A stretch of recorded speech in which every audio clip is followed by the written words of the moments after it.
Bonjour, je m'appelle Régis, bienvenue au dojo KDDI France, l'endroit où les DSI s'informent avec des contenus experts et des best practices pour rendre leur système d'information plus résilient et plus performant. Aujourd'hui, nous allons parler des sauvegardes et comment celles-ci peuvent vous aider à vous sortir de fâcheuses situations. Aujourd'hui, nous allons explorer deux stratégies fondamentales de sauvegarde, la règle du 3-2-1 et sa version évoluée, la règle du 3-2-1-1-0. Nous allons expliquer ces règles et les recommandations qui en découlent pour comprendre leurs différences et pourquoi elles sont essentielles. Commençons avec la règle du 3-2-1, longtemps considérée comme la norme de l'industrie. Elle repose sur un principe simple mais puissant, avoir 3 copies de vos données sur 2 types de supports différents, dont une hors site. Cette stratégie vise à protéger les entreprises contre la perte de données due à divers risques comme les pannes matérielles, les erreurs humaines ou encore les catastrophes naturelles.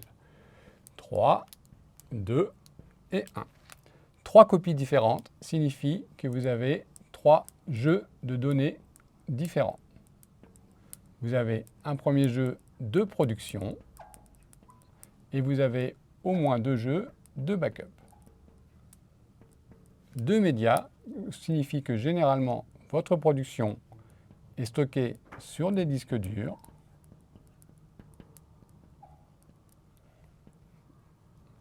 et pour vos backups, vous pouvez avoir un média de type disque dur ou de bande sur lequel vous allez venir copier un jeu de données. Le troisième, devant être hors site, nous vous conseillons d'utiliser une solution cloud sur laquelle vous allez venir copier votre troisième jeu de données. Les fournisseurs cloud offrent souvent des fonctionnalités avancées de sauvegarde et de restauration qui vous facilitent grandement la vie en cas de besoin, notamment avec des solutions de stockage immuables et déconnectées en mode coffre-fort, dont nous parlerons tout à l'heure plus en détail. La règle du 3-2-1-1-0, surnommée la Golden Backup Rule, évolue à partir de la règle 3-2-1 en y ajoutant 2 éléments cruciaux pour une sécurité renforcée.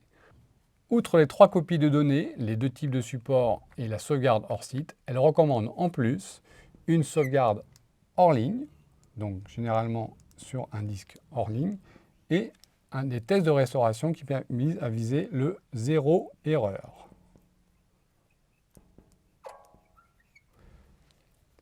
Cette approche est essentielle dans un contexte où les attaquants par ransomware deviennent de plus en plus fréquentes et ciblent spécifiquement les sauvegardes. Une copie hors ligne signifie qu'une fois créée, cette sauvegarde n'est pas accessible via un réseau. La copie peut se trouver sur des bandes ou un disque physique déconnecté. Cette mesure offre une protection supplémentaire contre les modifications malveillantes ou les suppressions lorsqu'un cyberattaquant a infiltré votre réseau. Zéro erreur, après un test de restauration, garantit l'intégrité des données et la fiabilité des sauvegardes, s'assurant qu'en cas de nécessité, la restauration sera réussie sans perte de données. En résumé, la transition de la règle 3-2-1 à 3-2-1-1-0 marque une évolution naturelle dans la stratégie de sauvegarde des données en intégrant des mesures supplémentaires pour contrer les menaces actuelles et futures. Maintenant que nous avons posé les bases des politiques de sauvegarde qu'il est recommandé de suivre, la première chose à faire est d'effectuer un audit de l'ensemble des données de l'entreprise pour déterminer leur volume et leur sensibilité. Cette étape permet d'identifier des données qui nécessitent une protection prioritaire et d'estimer la capacité de stockage nécessaire pour les sauvegardes. Cela va vous permettre d'établir un graphique avec en abscisse la criticité de vos données et en ordonnée la sécurité que vous devez y apporter. Et votre courbe sera de ce type-là. Plus votre donnée est critique, plus elle aura besoin d'un niveau de sécurité fort. En effet, il n'est pas nécessaire d'avoir la même politique de sauvegarde pour toutes les données, même si c'est souvent plus simple à mettre en place. Cela a un coût. Et nous vous recommandons toujours d'adapter le niveau de sécurité au niveau de risque de la donnée. Il est donc crucial de comprendre les différents types de sauvegarde à votre disposition et celles qui correspondent à vos besoins. Ces méthodes peuvent varier en fonction de la flexibilité, de la granularité et de la rapidité de restauration qu'elles offrent. Cela vous permettra aussi de naviguer entre les différentes solutions de sauvegarde disponibles sur leur machine.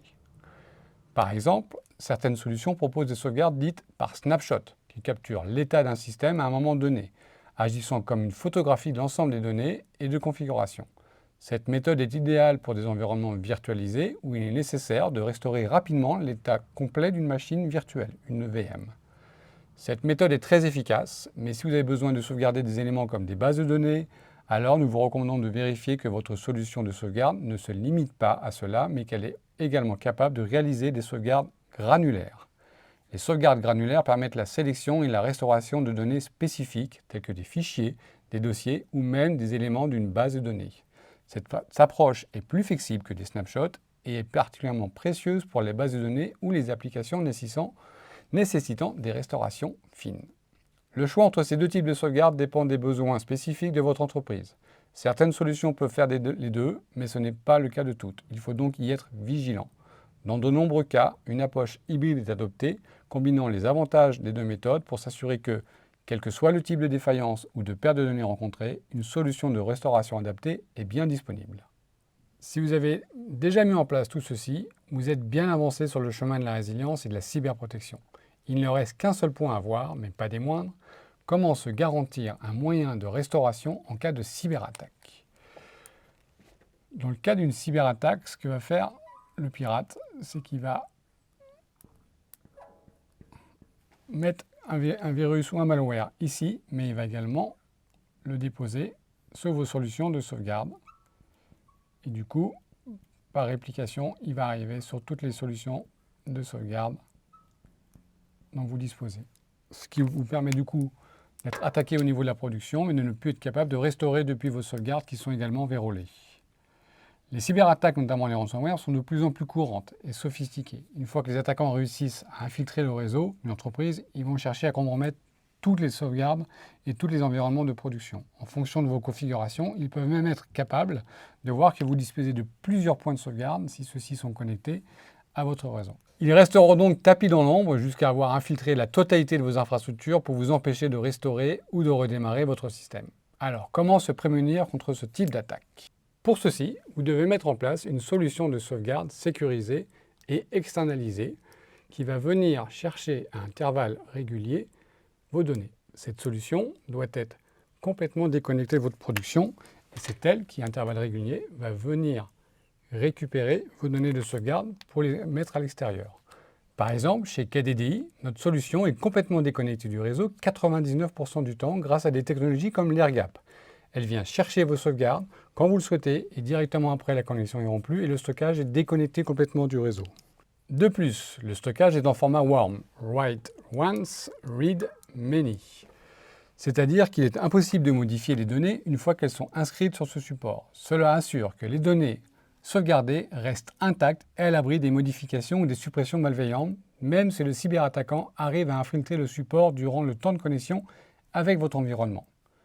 Cette approche proactive de la sécurité des données répond à deux critères de notre politique de sauvegarde 3-2-1-1-0 et assure que, quelles que soient les menaces à l'horizon, votre entreprise peut continuer à opérer avec confiance et résilience. La mise en place d'une politique de sauvegarde robuste, en particulier la stratégie 3-2-1-1-0, est essentielle dans le paysage actuel, marqué par une augmentation des cyberattaques et des exigences en matière de protection des données. Cette approche ne se limite pas à prévenir la perte de données, elle est une véritable assurance contre les interruptions d'activité, les conséquences financières et réputationnelles d'une cyberattaque. Chez KDDI France, nous conseillons nos clients sur les stratégies et nous les accompagnons dans la mise en place des solutions de sauvegarde adaptées et hautement sécurisées. N'hésitez pas à nous contacter pour en savoir plus et échanger avec nos experts. Merci d'avoir regardé cette vidéo du Dojo KDDI. N'oubliez pas de vous abonner, de réagir et de commenter cette vidéo. À bientôt pour de nouvelles sessions. Au revoir.